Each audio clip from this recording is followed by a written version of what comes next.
cannot wait to be driving somewhere else. Really, really can't. Yeah. Prettier.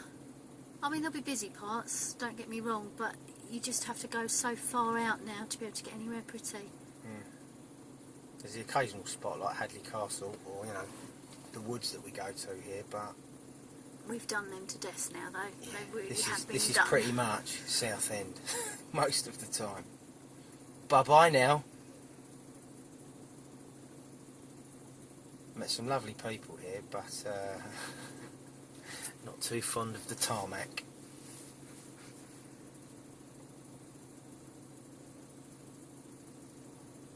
Are you getting a sense of how long we're waiting at these traffic lights?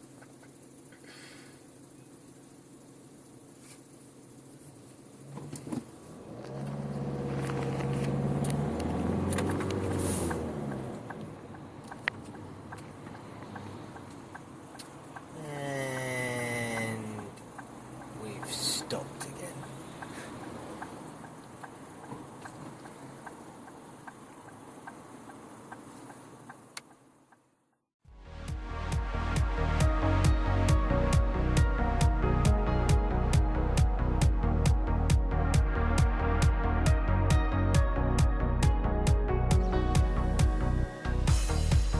I'm a little bit hemmed in,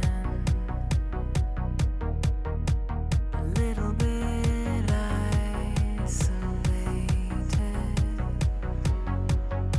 a little bit hopeful,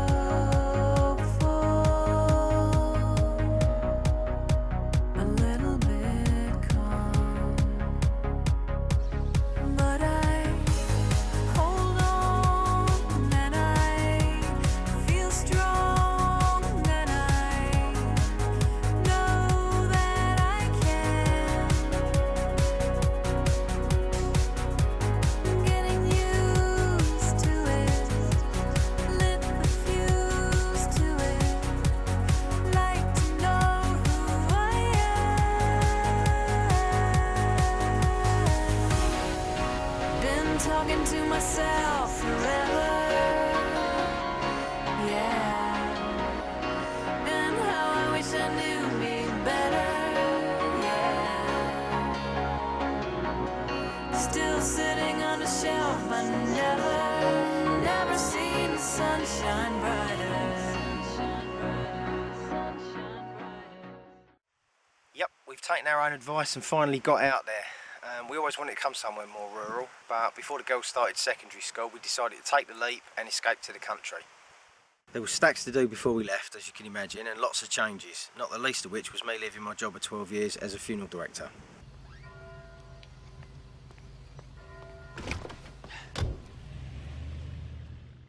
Last Saturday paperwork at the office. Last time I'll see shelves full of these. Last time I drive the company car. I bet the roads ain't like this in Shropshire. And if you can believe it, a final call out at 4:30 in the morning. Talk about last dig in the ribs.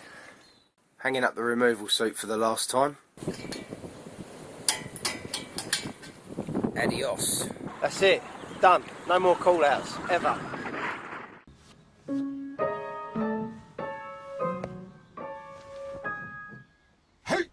My new job's a complete change from what I used to do. I'm essentially... Rubeus Hagrid, keeper of keys and grounds at Hogwarts. It's much more varied and there's a lot more flexibility in the hours I work, so I get to pick the kids up from school now and go to all their school events, which is nice. Another great thing about it is my new journey to work.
Not bad, eh? Beats dual carriageways and an airport flight path.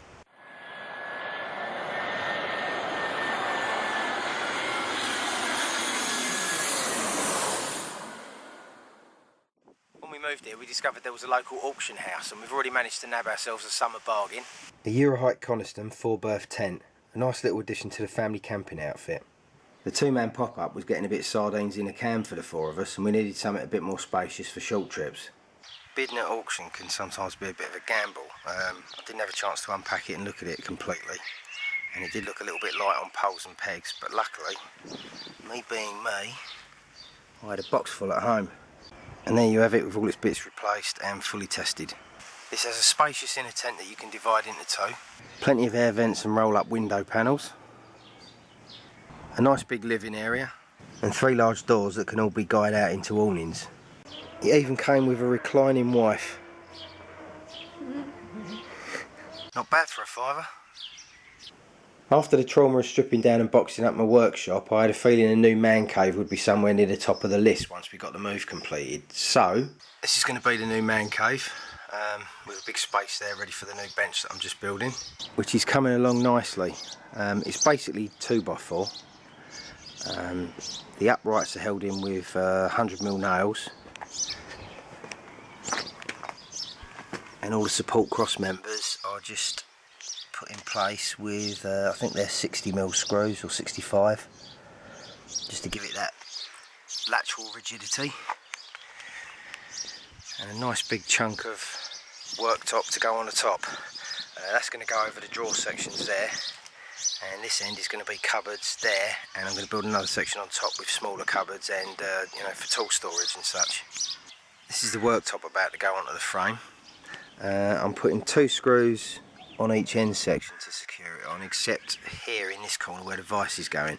I want to know exactly where the vise bolts are going to sit before I put the final screw in, and ultimately I might not need one because the bolt's going all the way through. Each other section has got 1 screw like that on both sides, and the same again at the end, 2 in each side.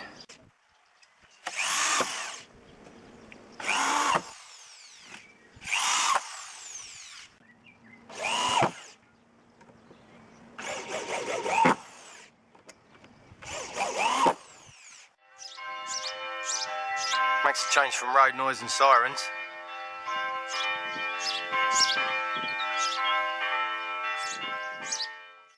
I've screwed the framework to the worktop, leaving a 5mm overhang, so I can put 5mm plywood over the whole thing to box it all in like a cabinet. I've done that all the way along the edge and at the end too.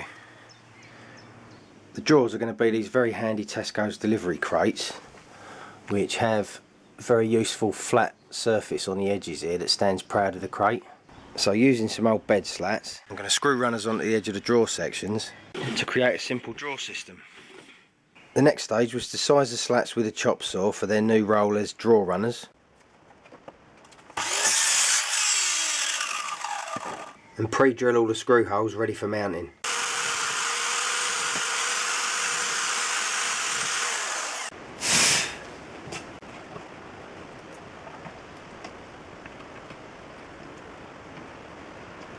And as you'd expect, nothing's going to waste.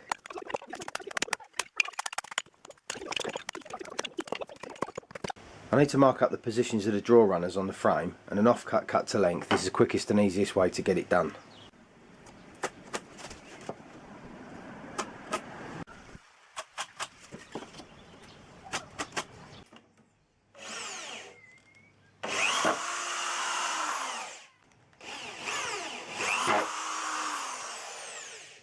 That's the top and bottom runners secured at the back. Now I'm going to move on to the front to finish them off, and I'm leaving the middle drawers until last so I can get the spacing right for that between the other two.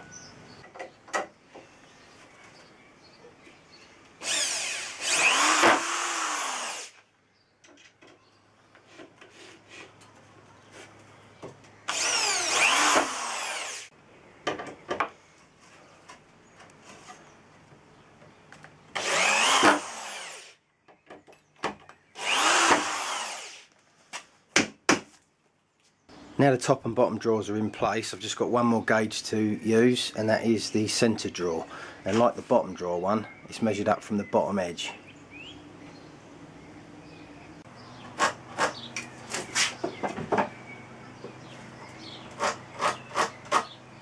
And there's all the middle runners in place now, ready to take the rest of the drawers. Very simple tools those, but very effective. I included a thinner section for toolbox storage in the design, and there's even a couple of spare slats for supports for those.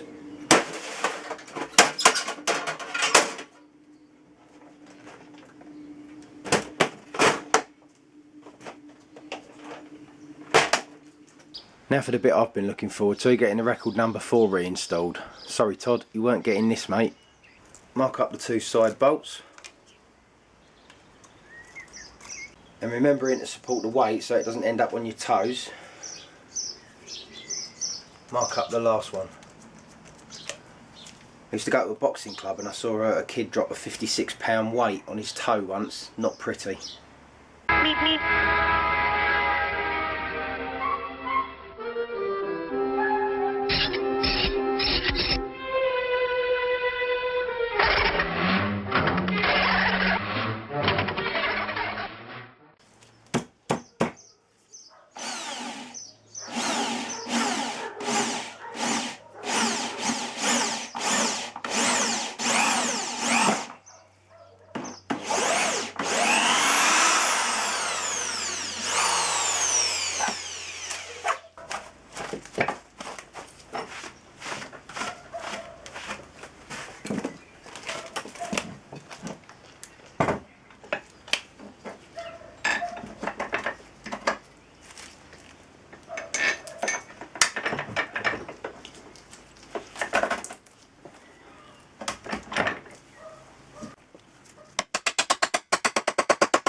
That's nice and tight.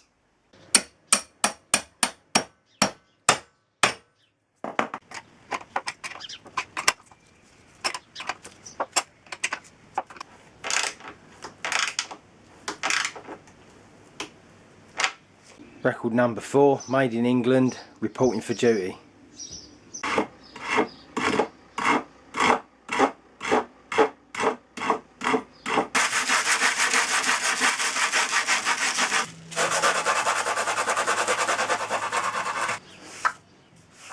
That'll do for my purposes. So that's stage 1 of the new man cave complete, a usable workbench and vise.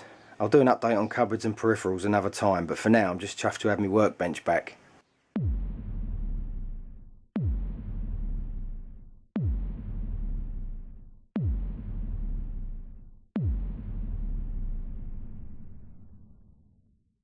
If you've watched my videos before, you'll know I like to put a bit of wildlife in there as well, and there's certainly no shortage of that in the area.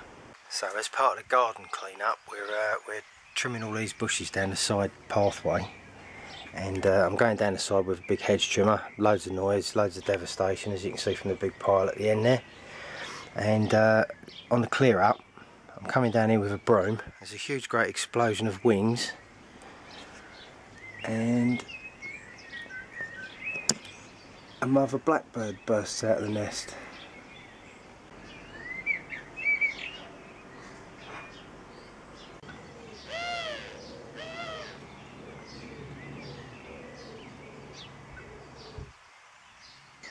This is about 4 days later, and one of them's gone. Turned out there was 2 in the end, and this one don't look like he's far from leaving. I'll check in on you in a couple of days, mate. This little fella's left the nest now too. He's only a couple of twigs above it, but at least he's taken that first step. I'm not 100% convinced he's ready to fly yet because of his lack of tail feathers, but nearly there, fella, aren't we? I'm hoping I'll actually catch him on his first flight, but I doubt if I'll be that lucky. Little beady eye watching me.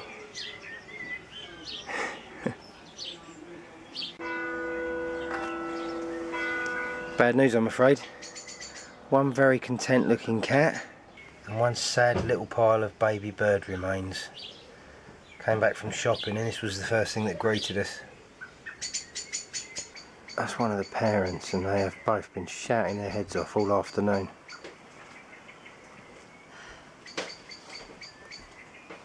Poor little loves. can hear the other one in the background.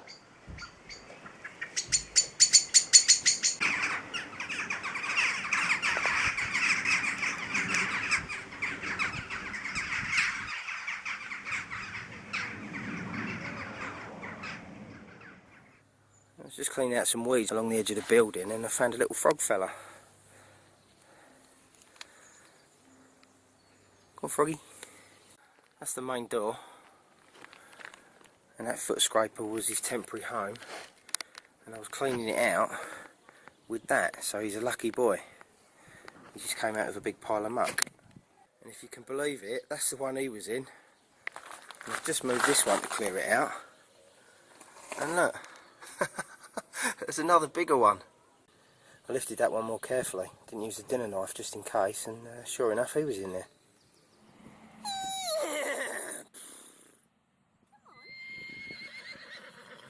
That's what I wanted.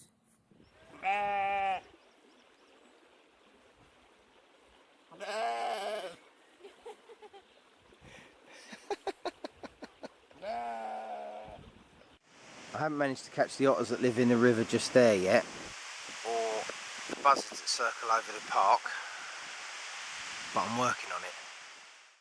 As far as the area itself goes, we couldn't have made a better decision. It's stunningly beautiful here, full of friendly people, slap bang in the middle of everything that we used to have to travel hours to get to, so a real winner of a decision. Here's a few examples of the places we've visited since we arrived.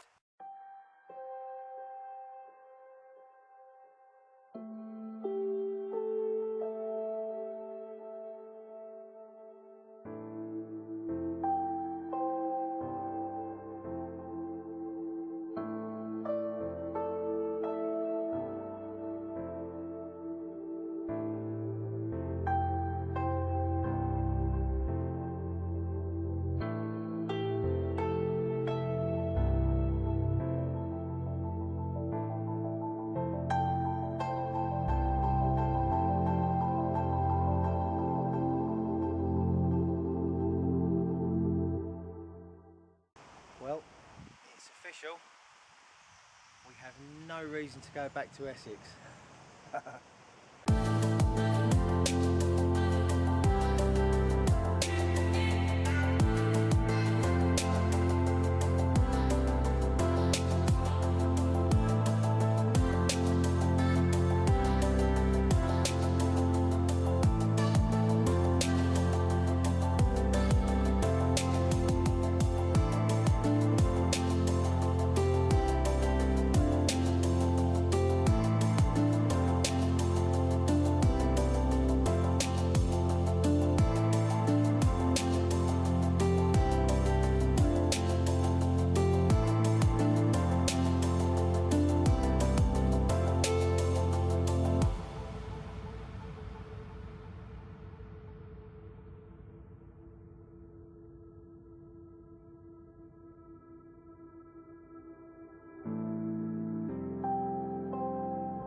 So there you have it, our brave new world. The reason I've been off grid for a while and the backdrop to my future videos.